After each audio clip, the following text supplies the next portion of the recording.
함께해요. 우리 동네 성서학당. 우리 동네 성서학당 13번째 시간입니다. 박수합시다. 네, 13번째 양목사입니다. 이교수입니다. 부박사입니다. 신약 구약 진행 다 알고 계시죠? 네. 이제 우리들 목소리 알만도 하죠? 오늘은 구약 할 차례는. 그죠? 네. 다른 근황 혹시 말씀하시죠? 조금 됐는데 우리 동네 성서학당 게시판에 이 교수님 말씀 시간이 너무 짧다고 네. 말 분량이 너무 작다고 서운하다는 얘기 올라왔어요. 이 교수님 팬이네. 네, 그쪽에서 올라온 것 같은데 뭐 우리가 말을 뭐 못하게 그런 것도 없잖아요. 이 교수님 안 하는 거지. 안 하지도 않아요. 그래서 뭐 엄청 서운합니다 이렇게 해서 마치 우리가 분량을 조금 준 것처럼. 제가 놀고 있는 사람 체크하겠습니다. 아니 그거 맞죠? 그 댓글. 네, 맞습니다. 그런 댓글이 올라왔어요. 너무 서운하다고. 그래서 그 댓글을 읽으니까 이 교수님 말을 많이 하든지 우리가 말을 좀 조금 하든지 둘 중에 하나를 가야지 되겠다. 말을 좀 더 적극적으로 할게요. 나 염려지 마시라고 그 댓글 다신 분한테 염려지 마시라고 한 말씀. 댓글 누가 달았는지 알아요. 모르는 사람들이. 아니 댓글은 전부 다 익명이기 때문에 우리가 알 수는 없습니다만 분명히 그런 댓글 달렸습니다. 그리고 또 우리 게스트 문제 얘기도 있었어요. 게스트 얘기도 한 번 있었기 때문에. 그리고 또 여성이 한 분 있어야 되지 않겠는가 이런 얘기도 있었거든요. 그 문제 어떻게 생각하세요? 뭐 게스트 좋은 것 같아요. 그래서 전혀 다른 관점에서 말하는 것도 좀 필요하고 또 우리가 말이 좀 어렵다 그래서 그런 말. 또 용어들도 되묻는 과정도 필요하고 그런 거. 그래서 오히려 우리가 이렇게 아름아름을 찾는 것보다 공개 모집을 한번 해보면 어때요? 그런 게 있어요. 팟캐스트 처음 이게 라디오 방송이기 때문에 처음에는 우리 셋이 시작했으면 다른 목소리를 섞지 말고 청취자들이 우리 음성을 눈 감고도 기억할 정도로 익숙한 다음에 안 됐을까? 아니요 됐죠 이제 제 얘기가 지금은 됐으리라고 보고 두 가지가 필요한데 하나는 우리 너무 남성 중심이라 그렇죠. 조금 좀 여성 목소리가 있으면 좋겠다 그런 바람인데 어려운 게 뭐냐면 우리가 지금은 여기 뭐 계속 여행을 하면서 더 전국을 주유하면서 녹음을 하다 보니까 이게 여성분이 이 보조를 같이 맞추는 것이 쉽진 않겠다. 그런 이건 여성 혐오 비하라기보다는 여성에 대한 배려 내지는 그런 것이라고 이해해 주시고 지방마다 한 분씩 둘까요? 그러니까 그런 것도 생각해 볼 필요가 있어요. 광역권으로 출연하시는 분은. 괜찮은 것 같아요. 그러면 광고하십시오. 지금 모집한다고. 네, 모집합니다. 여성분은 연령 제한 없고요. 외모 제한 없습니다. 그리고 학력 제한 없고요. 근데 목사는 안 됩니다. 목사는 안 되고요. 목사 여기 너무 많았죠. 그리고 목사 중에서도 성경을 많이 아는 사람 안 되고요. 아니 그러니까 지방마다 있으면 그 사투리도 나오고 좋겠다. 부산 사면 부산 여성들 사투리. 그래서 지역과 호스트, 지역 호스트 지역의 부담을 갖지 마시고 원하시는 분들은 댓글을 남겨주시거나 연락을 되는 대로 주시면 저희들이 환영할 테니까. 그리고 원래 목적은 제 역할이 두 분 박사님들께 질문하고 일반 현장의 목소리를 얘기하고 하는 거였었는데 이 부분이 제 역할을 잘 못하니까 다른 역할을 좀 취하는 것 같아요. 그거 필요한 것 같아요. 그런 게 일반 청취자들의 수준에서 함께 서로 입하고 하는 식의 얘기들의 분위기를 우리 우 박사가 원하는 것 같아요. 저도 그런 것들이 원하는 것 같고 그리고 그런 분들 편하게 그리고 얘기하는 것을 재밌어 하시고 그런 분들이 밝고 그런 분들이 오시면 참 좋겠다 싶습니다. 모집합니다. 많은 공모 바랍니다. 어디다가 모집을 거기 우리 댓글에 남겨주시면 댓글에? 네. 댓글에 어디다가 좋네요. 전화번호 이런 거 좀 남겨주세요. 네.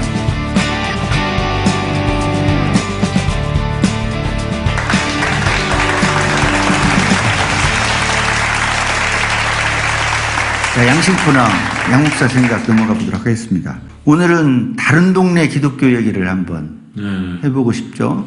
학생 인권조례가 경남도에서, 경남교육청에서 입법 예고됐어요. 기독교에서 반대를 해요. 이 논란 혹시 들어보셨나요? 기독교 일부겠죠? 아, 일부. 다른 동네 일부지만 기독교에서. 어쨌든 그것이 통과 안 되는 이유는 기독교 보수 세력 때문이라고 지금 신문 나고 있죠. 판결의 신문 나왔습니다. 네. 그래서 이 경남 학생인권 조례안 부분이 왜 이렇게 기독교에서 반대를 할까? 반대를 하는 이유는 뭘까? 내용이 뭘까? 이런 것을 좀 한번 살펴보는 게 오늘 얘기고요. 네, 재밌겠네요. 네. 내용이 뭐냐면 부발, 용모, 이 복장, 자신의 개성에 맞도록 할 수 있는 거, 그리고 교복 착용 여부를 자기가 선택할 수 있는 거, 그 다음에 교직원들이 학생들의 동의 없이 소지품 검사하지 않는 거, 이런 것들이 들어가 있는 거예요. 가방 뒤지는 거. 그럼 여태까지는 동의 없이 뒤졌다는 말이 뒤졌다는 말인데 나는 그 우리 때나 있는 얘기지 지금도 그런 얘기인지 몰랐어요. 우리 때 있었죠. 우리 때는 있었는데 지금도 그냥 그걸 뒤지나 봐요. 그걸 학생들이 그냥 봐주고. 그 경남만 그런 거 아니에요? 아니 그럴 리가 없죠. 우리 PD가 경남 사람인데 어떠세요? 경남에 그래요?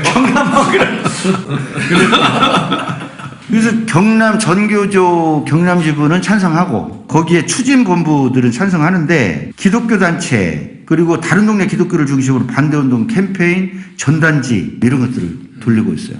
지난 11월 3일이 학생의 날이잖아요. 이 학생의 날에 드디어 학생들이 나섰어요.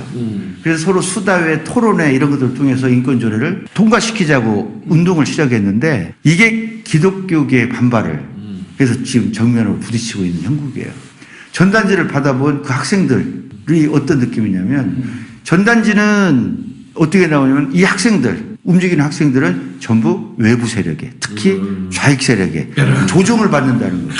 학생 인권을 얘기하고 있는데 학생들은 자주적으로 생각할 수 있는 뇌가 없는 문외아 정도로 취급을 하면서 학생들에게 전단지를 나눠주고 너무 어리게 보네. 너무 어리게 보네. 그리고 프레임이 꼭 어디 정치가 하는 프레임이 네, 그렇게 되는 거예요. 그게 참 기독교 타락 현상입니다. 조직적으로 움직이는 세력이 있는 것 같아요. 네. 여기에서 이런 내용이 나와요. 성인권 교육을 정기화해야 되고 그 내용에는 성평등의 내용이 들어가야 된다. 이런 내용이 이제 인권 조례 안에 들어가 있는데 이 조항을 딱 가지고 왜 성평등이냐? 양성평등해야지. 성평등이 양성평등이 아니고 성평등이면 성에는 여러 가지가 있다는 거 아니냐? 그럼 성 정체성이 혼란된다. 이런 부분 그리고 성인권이라고 할 때는 여기에 뭐 성적 자기결정권 이런 얘기도 인권에 성인권에 나오니까 그렇다면 자기결정해서 성행을 해도 돼야 된단 말이에요.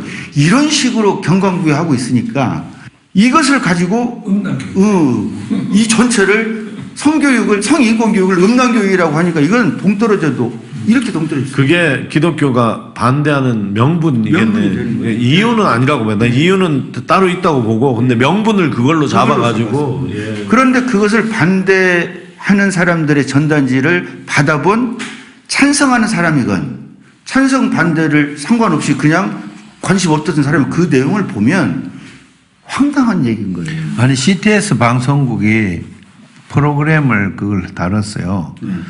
개헌할 때 그 개헌 반대 항목 중에 그 성평등 용어에 대한 반대를 CTS 프로그램에 나온 어떤 그 대담자가 아주 강하게 얘기하더라고요.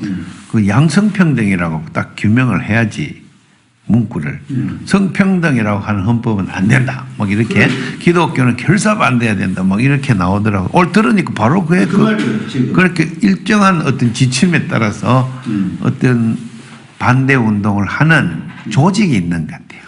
우리 성교육을 하는 단체가 있거든요. 우리 교우 중에 성교육을 하는 진부가 있는데 성인권교육을 해요. 그럼 용어가 지금 성교육 개의 전체 용어가 과거 양성평등 교육에서 성평등 교육으로 싹 바뀌었나 봐요. 그러니까 그런 개념이 없이 성평등이라는 용어를 쓰니까 거기 있는 고등학생들 중에서 바로 손을 들고 왜 선생님 양성평등이 아니고 성평등입니까? 선생님 지금 동성애를 찬성하는 거 아닙니까? 동성애를 우리한테 시키는 겁니까? 라고 공격을 받았다는 거예요. 그러니까 이미 그 기독교계를 중심으로 그런 조직적인 활동들을 하고 있고 그게 일반적인 상식과 정서에는 상당히 동떨어진 행위를 하고 있는 거죠. 그러니까 전체적으로 사회가 조금 더 포용적인 사회로 그 나아가는 중에 있고 그런 과정에서 조금 우리가 들어보지 못한 인권 조례 같은 경우도 우리 때는 없던 거 아니에요. 우리는 처맞고 너무 당연하게 맞고 감사하고 스승의 은혜인 줄 알고 뭐 그런 거 아닙니까? 맞고 갖다 바치고 선생님들한테 삥 뜯기고. 아니 나는 어릴 때 뭐 학교 가면은 거기 딱 검사하는 그 학생 규율 반장 딱 있고 체육 선생, 교련 선생 딱 찍히고 몽둥이 들고 있어요. 학교 들어갈 때. 근데 지금도 그런 분위기가 남았다는 게 신기한 거예요. 저는 진짜 미치도록 쳐맞고. 나는 고등학교 2학년 때 반장했는데 그 이과에서 한 명 문과로 넘어왔는데 그 집이 의사 집이라 더 부자라서 나 중간에 나 직선제로 뽑힌 반장인데도 잘렸어요. 알아서 네가 알아서 좀 그만둬라 저가 해야 안 되겠네. 그래서 나는 세상 원래 그런 줄 알았어요.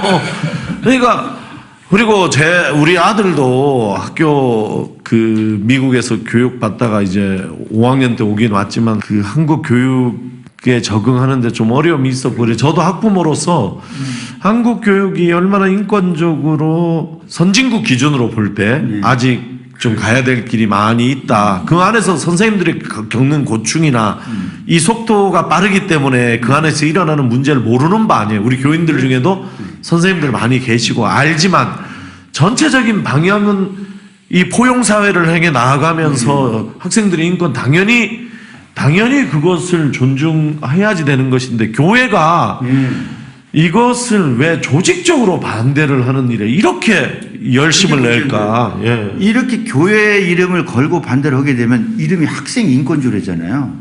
그럼 인권조례를 반대하면 마치 인권을 탄압하는 기구처럼 교회가 모양이 되어져서 현재 프레임에 굉장히 교회 얼굴에 먹칠을 할 수 있고 그 반대의 논리조차도 조악해서 이 문제라는 거예요. 차별금지법이라는 거 알고 계시죠?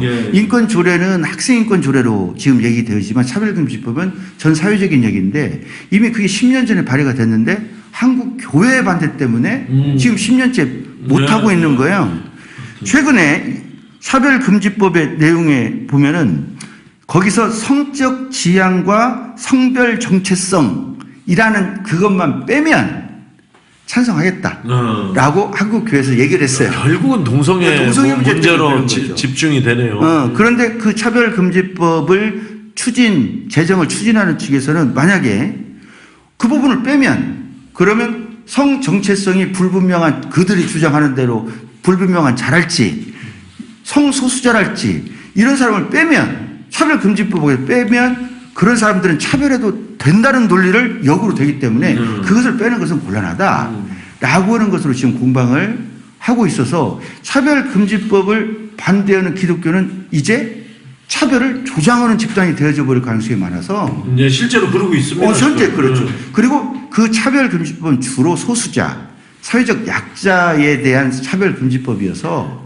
이 차별금지법을 반대하는 사람들은 혐오 세력 이렇게 등치될 가능성이 많아서 기독교의 얼굴에 또 한 번 큰 목소리. 야, 벌써 뭐 그냥 기독교가 이상한 사람들이다 하는 것이 일반에 자꾸 퍼져가고 있고 난 기독교인이 싫어요 이렇게 말하는 사람도 있어요. 그런 것들을 하는 것에 큰 아주 기독교인이 우리 사랑 얘기를 하는데 기독교 사랑이 없어. 내 손가락질하고 너 나쁜 놈이지 하고 자꾸 차별하려고 하는 기독교인이 지금 이게 나쁜 이미지예요. 다른 동네 기독교.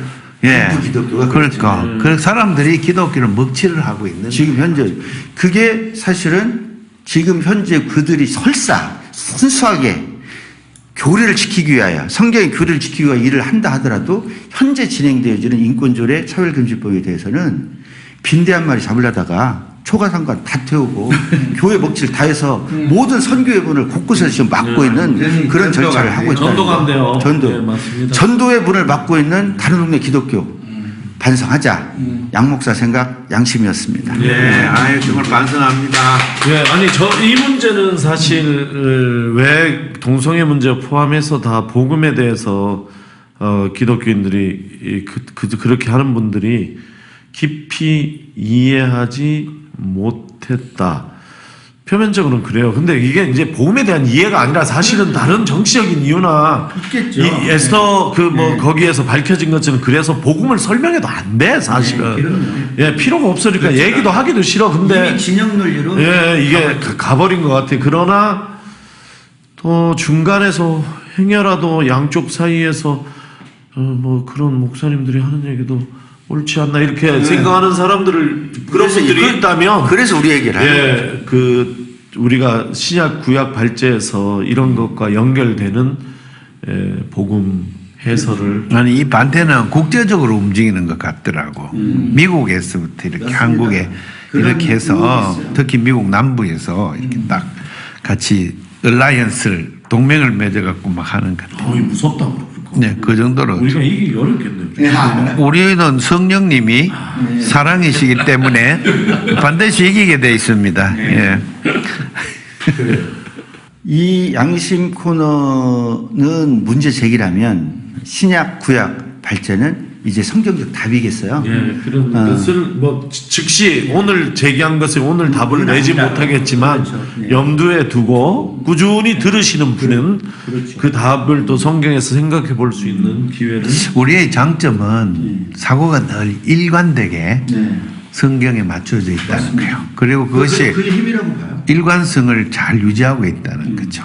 그래서 어떤 사안에서 이렇고 어떤 사안이 저렇고 하는 게 아니고 정치자들이 들을 때 우리들 논의는 네. 거의 일관성 있게 쫙 한 방향으로 가고 있다는 거. 우리 이 교수는 일관되게 자화자찬과 저는 계속 저는 저를 향하여 일관성 있는 사람으로 확실하게.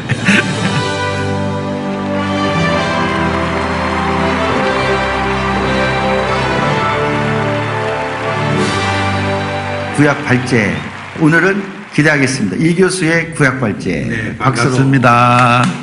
저는 구약을 이제 공부하면서 어제도 어떤 데서 목사님들 모인 데서 강의를 하는데 질문이 이 목사님 그 성경 해석은 일반적으로 통상적으로 하는 성경 해석하고 좀 많이 다르다. 이런 질문을 누가 했어요. 그 좋다는 말이에요. 그게 아니면 이제 약간 이단성 있단 말이에요. 아니 자기가 생소하게 이제 들린다 이런 얘기 그래서 표현한 거예요. 그 일반에서 안 다루는 얘기를 하는 거죠. 다른 게 아니고 일반이 이슈를 놓치는 거. 생소하다는 말이구나. 예, 일반 사람들은 일반 사람이란 말은 내가 하는 말은 성경을 문자주의로 보통 해석하고 교리적으로 해석하는 다른 사람들. 예, 보통 교리적으로 해석하면 항목이 정해져 있어요. 뭐 삼위일체, 뭐 인간, 뭐 이런 거 정해져 있기 때문에 그런 쪽으로 설교를 하는 교리적 설교를 저는 성경이 넘어서야 된다고 보는 거죠. 성경에 있는 아주 사소한 것까지 깊이 들어가서 파내어서 그것을 묵상하고 나누고 이렇게 영적으로 자라고 이렇게 해야 된다고 보기 때문에 이제 그런 부분을 꺼냈을 때 생전 처음 들어보는 이야기다. 이런 반응이 있다. 네, 대답을 그렇게 했어요. 네. 사실이에요. 네. 오늘 달 거는 모세에 대한 이야기를 하려고 하는데 모세가 보통 아기 때 부모가 더 키우지를 못해서 자꾸 울고 소리가 나가니까 그래서 바로왕은 아기들 다 죽이라고 명령을 했고 그래서 할 수 없이 이제 애를 바구니에 담아갖고 물 한 색에 역청으로 막 발라가지고 그래서 이제 잠깐만 출애굽기 몇 장 얘기인지는 그 출애굽기 2장에 있어요. 2장에 제 앞에 있어요. 아는 분들도 네, 있지 않다. 모르는 1장에는 뭐 히브리 노예들이 박해받게 된 그 상황을 이야기하면서 2장에는 이제 1절부터 모세의 어머니 아버지 얘기부터 해가지고 모세가 이제 구원받는 물에서 건짐을 받는. 그 모세라는 이름도 건짐을 받다는 이집트 말이라고 주석까지 달아놓고 있어요. 그런데 그것을 가만히 보면은 흔히 통상 성경 퀴즈를 하면 목사님들조차도 또 많은 설교에서 모세가 바구니가 동동동 떠내려 가다가 공주 눈에 띄어가지고 그래서 공주가 건졌다. 그래서 하나님의 은혜다. 이렇게 설교를 한단 말이에요. 그 성경에 없는 얘기란 말이에요. 심지어는 쉽게 영화를 보면 영화도 그렇게 묘사해 놨어요. 쉽게 영화에 역할이 커요. 아, 그렇지. 워너브라더스 같은데. 예, 예. 영화를 보면 이제 동동동 떠내려가 나일 강물에 가다가 이제 공주가 목욕하는 쪽으로 이게 바구니가 가요. 그래서 딱 그 하나님 그렇게 다 이렇게 드라이브에 간 것으로 이렇게 이제 한단 말이에요. 그런데 거기 본문 성경 본문은 전혀 그런 게 아니에요. 자세히 읽어 보면은 모세의 누이가 현장 답사를 다 해요. 해가지고 공주가 정확하게 매일 거의 매일 규칙적으로 몇 시에 몇 감으로 오는지를 알고 그 다음에 이것이 떠내려가지 않도록 그 공주가 몇 감는 쪽에서 얼마 안 떨어진 곳에 갈대 숲속에 딱 끼워 넣어요. 그 물이 안 떠내가게. 그리고 이제 애가 그 공주가 몇 감는 동안에 애가 배고파 울도록 젖 먹는 시간까지 이렇게 조절을 해놔요. 성경에 그렇게 자세히 묘사가 그 있어요 보면은. 그래서 시간까지? 예, 그게 근데 성경은 깊이 읽도록 훈련을 해야 되는데 몇 감는데 갑자기 애가 운 거예요. 그래서 공주가 지금 무슨 소리야? 그래서 시녀를 보내서 찾아봐. 그래서 바구니를 발견해서 갖고 온데 그때 딱 열어보니까 애가 우는 그것이 너무나 불쌍해서 그게 중요해요. 그렇게 딱 하도록 전부 조직적으로 그 모세의 가족이 애 살리려고 다 계획했어요. 그 다음에 그 불쌍한 마음이 들어서 엄마야 하면서 얘가 히브리인 애기구나 또 이렇게 돼 있어 성경에. 그 아버지가 히브리 애를 다 죽여라 하는 것을 공주는 알고 난처해 하는 거예요. 이런 상황에서 이제 누이가 톡 튀어나와가지고 공주님 유모가 필요하지 않습니까? 히브리인 유모를 제가 아는데 이래요. 이거 전부 다 쫙 맞춰 들어가는 거예요. 그러니까 그럼 그렇게 하지. 그 소개해줘. 그리고 쫓아가서 모세 엄마를 데리고 오니까 공주가 하는 말이 아기를 데리고 가거라. 집에 가서 젖될 때까지 애가 다 젖을 충분히 먹고 할 때까지 데리고 키워라. 그리고 싹을 주겠다. 그러니까 이제 아르바이트까지 된 거예요. 이렇게 해서 합법적으로 아기를 데리고 가서 잘 키워갖고 궁정으로 이제 데리고 가는. 그럼 보통 유모는 평생 유모입니다. 고대 귀족들의 유모는. 그래서 어머니는 평생 유모로서 아기를 데리고 이제 키웠다. 이렇게 이제 이것이 2장에 여기 주제는 우리 아무것도 안 하는데 하나님이 막 끌고 가가지고 막 살리고 이게 아니라니까요. 하나님의 섭리가 그런 방식이 아니다. 그런 식이 아니라는 거죠. 우리 아기를 살리기 위해서 연구를 많이 하고 현장 답사를 하고 막 애가 몇 시간 지나면 우는지까지 계속 조시간 재가지고 연구하고 이렇게 한 결과라는 거예요. 그래 그거 뭐냐면 인간의 최선을 다하는 노력. 그 노력 자체가 하나님께서 주신 그 사랑의 감동으로 아기를 살려야 되겠다 이걸로 이루어져 있다는 거. 이제 이런 것들을 성경에 좀 읽어내면 좋겠다. 그래서 오늘날 한국 교회가 너무 하나님이 섭리, 하나님의 은총 이래갖고 인간의 이 노력 이런 것을 또 심지어 칭의론, 믿음으로만 인간의 막 실천은 필요 없다 이런 데 너무 극단적으로 가는 여기에 대해서 좀 본문이 제동을 거는 거 아닌가 이런 생각을 해봤어요. 네. 진인사 대천명 뭐 이런 거하고는 상관은 있나요? 그러니까 진인사죠. 다 그러죠. 그러니까. 그 다음에 하나님께서 하시는 거죠. 하나님께서 하시는 근본적으로는 믿지만 인간의 도리는 다. 그래서 2장에서 그것 때문에 이제 나중에 자기 동포가 두드려 맞는 것을 보고 모세가 그 해가지고 이제 그것도 보면은 그냥 그 자리에서 딱 때려 한 방 때려 죽인 게 아니에요. 퇴근 시간까지 기다렸다가 때린 놈이 집에 갈 때를 미행을 해가지고 강가에서 아무도 없을 때 죽여요. 그리고 모래밭에 파묻어 때려야 되거든. 모래밭이 강가 아닙니까? 그저 샌드 속에 파묻은 거죠. 이것도 이제 굉장히 모세가 안 들키려고 머리를 굴린 거죠. 욱해가 한 게 아니에요. 어떤 목사님 설교가 유명한 목사님인데 모세는 성격이 원래 X 같아가지고 욱 커가지고 막 이런 도발적인 성격에 그걸 갖다 하나님께서 데리고 이제 뭐 이스라엘 인던 지도자로 뭐 이렇게 설교하면 그 참 오해다 이거죠. 모세도 진짜 머리 많이 굴리고. 역시 일관되게 문자주의를 넘는 네, 성경을 깊이 연구한 일관성. 그 최근에 저도 지금 창세기 설교하고 있고 이 창세기 설교하는 데는 우리 도서출판 IBP가 펴낸 이영재 교수님의 네. 창세기 주석 네. 그렇죠.